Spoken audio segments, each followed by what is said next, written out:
கால் நூற்றாண்டை கடந்துள்ள ஆசியாவிலேயே மிகப்பெரிய சந்தையான சென்னை கோயம்பேடு சந்தையின் தற்போதைய அவலநிலை குறித்து விவரிக்கிறது இந்த செய்தி தொகுப்பு.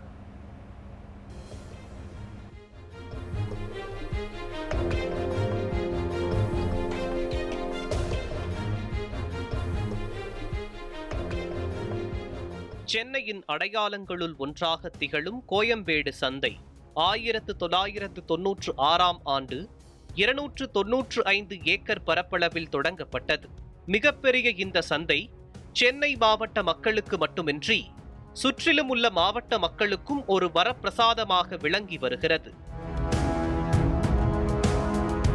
காய்கனிகள், பழங்கள், உணவு தானியங்கள், பூக்கள் என பிரம்மாண்டமாக அமைந்துள்ள இந்த தினசரி சந்தை சுகமான ஒரு ஷாப்பிங் அனுபவத்தையும் சிக்கனத்தையும் மன நிறைவையும் சாமானியர் முதல் வசதி படைத்தோர் வரை அனைவருக்குமான சந்தையாக பயன்பட்டு வருகிறது. தினமும் 1 லட்சம் பேர் வேலை பார்க்கும் இந்த சந்தைக்கு பொருட்களை வாங்கவும் விற்கவும் என தினமும் சராசரியாக 10 லட்சம் பேர் வந்து செல்கின்றனர். கால் நூற்றாண்டை கடந்துள்ள இந்த மிகப்பெரிய சந்தை தற்போது அவல நிலையில் உள்ளது.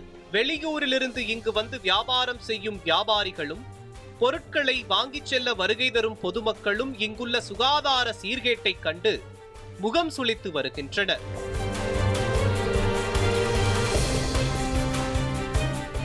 இந்த சந்தையில் சுற்றுச்சூழல் மிகவும் பாதிப்படைந்துள்ள நிலையில் சந்தையில் உள்ள பொது கழிப்பறைகளை வியாபாரிகளும் பொதுமக்களும் பயன்படுத்தி வருகின்றனர்.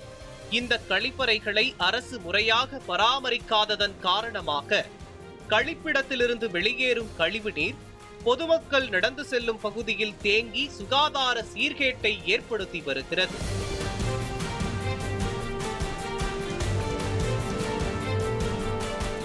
இந்த கோயம்பேடு மார்க்கெட்டில் நாங்கள் பல வருஷமாக இங்கே வேலை பார்த்துட்டு இருக்கோம். இங்கே பார்த்தீங்கன்னா சேரும் சகதியமாக இருக்குது. இந்த சிஎம்டியிலேருந்து வந்து க்ளீன் பண்ணுறதே கிடையாது. வாரத்துக்கு 1 நாளைக்கு 2 நாளைக்கு தான் வராங்க. நீங்களே கேமரா எடுத்து போய் பார்த்தீங்கன்னா உங்களுக்கு மொத்தமாக தெரியும் என்ன. அதுக்கப்புறம் பார்த்தீங்கன்னா அந்த பாத்ரூம்லாம் சரி கிடையாது. இங்கே இருக்க கோயம்பேடு மார்க்கெட்டில் தொழிலாளர்கள் பார்த்தீங்கன்னா இருக்க இடம் கொசு தொழிலாம் ஜாஸ்தி, சரியா. ஆனால் ஒருத்தர் தூங்குறது கூட வழி இல்லாமல் இருக்குது. இங்கே அவ்வளோ கொசு, அவ்வளோ சேரும் சகதியாக இருக்குது. ஒவ்வொரு ஆள் காலை கையை பாருங்கள், ஒவ்வொரு காயில் புண்ணு இருக்குது. சரியான மருத்துவ வசதி கிடையாது. இது தயவு செஞ்சு முதலமைச்சருக்கு, இந்த தமிழ்நாட்டுக்கு, இந்த சிஎம்டிக்கு பெரிய கோரிக்கையாக நாங்கள் வைக்கிறோம். இந்த லேபருங்க கழிவு நீர் தேக்கத்தில் லார்வா பூச்சிகள் அதிகம் இருப்பதால் டெங்கு தொற்று பரவும் அபாயம் உள்ளதாக பொதுமக்கள் அச்சத்தில் உள்ளனர். கழிவு நீரை சுத்தம் செய்ய கோரி பலமுறை சம்பந்தப்பட்ட அதிகாரிகளிடம் புகார் அளித்தும் இதுவரை எந்த ஒரு நடவடிக்கையும் எடுக்கவில்லை என வியாபாரிகள் வேதனை தெரிவித்துள்ளனர். ஏதோ தினக்கூலி தான் ஊருந்துக்கிறேன், புரிதுங்களா. இங்கே பார்த்தா தங்குறோம் போகிறோம், நான் கடையில் தங்குறோம். கடையில் வசதி கிடையாது. பாத்ரூம் போனால் முன்ன என்ன சொன்னாங்கன்னா, முன்ன 30 ரூபா தரும்போது குளிக்கிறது போகிறது எல்லாமே வசதி இருந்து பக்கெட்டி தருவாங்க, போவாங்க வருவாங்க. இப்போ எதுவுமே கிடையாது. உள்ளே பாத்ரூம் போனால் ஃபுல்லாக சகதி தான். எந்த பவுடரும் போகிறதில்ல, எந்த ஒரு மருந்தும் போகிறதில்ல, எதுவுமே கிடையாது.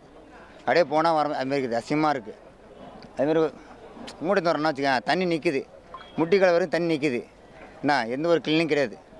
இந்த சுகாதார சீர்கேட்டால் வியாபாரம் பாதிப்பிற்கு உள்ளாகி வருவதுடன் சந்தைக்கு வரும் வியாபாரிகளும் பொதுமக்களும் உடல்நல பாதிப்படைவதுடன் மனவேதனையும் அடைந்து வருகின்றனர்.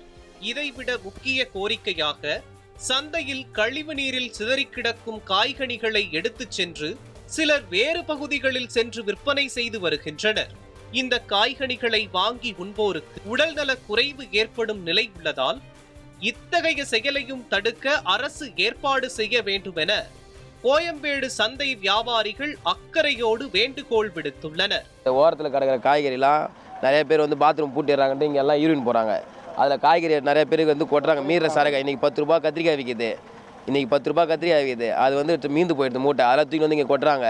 இங்கே கொட்டும் போது அது நிறைய பேர் வெளியூர்லாம் எடுத்து அது பொறிக்கின்னு போகிறாங்க. அதில் யூரின் ஃபுல்லாக கழிவு ஃபுல்லாக எல்லாம் யூரின் பாத்ரூம் பூட்டினால இந்த இடத்துல யூரின் போகிறதுனால ரொம்ப இது மார்க்கெட் ரொம்ப சிரமத்தை உள்ளது. ரொம்ப தொழிலாளிகள் ரொம்ப அவதி உட்படுறாங்க ரொம்ப. இப்போ இந்த கிரவுண்டில் இன்றைக்கி வியாபாரமே கிடையாது. எதனாலனா இந்த கழிவுனால வர முடியாது. அதில் காய்கறி வச்சா சிலவங்க வாங்குறதுக்கு அச்சப்படுவாங்களே, அதனால் வியாபாரம் ரொம்ப பாதிப்பு. இந்த இடத்துல சுற்றுப்புற சூழ்நிலை ரொம்ப பாதிக்கப்பட்டிருக்குது. அங்கங்கே தண்ணி நிற்குது, அங்கங்கே யூரியன் போகுது. இதால் பொதுமக்களுக்கு அதிகமாக பிரச்சனை வரும். அதனால் இதெல்லாம் கிளியர் பண்ணால் கொஞ்சம் நல்லாயிருக்கும். நியூஸ் 7 தமிழ் செய்திகளுக்காக செய்தியாளர் ஹரிஷ் மனோகரனுடன் ஒளிப்பதிவாளர் அபிமன்யு.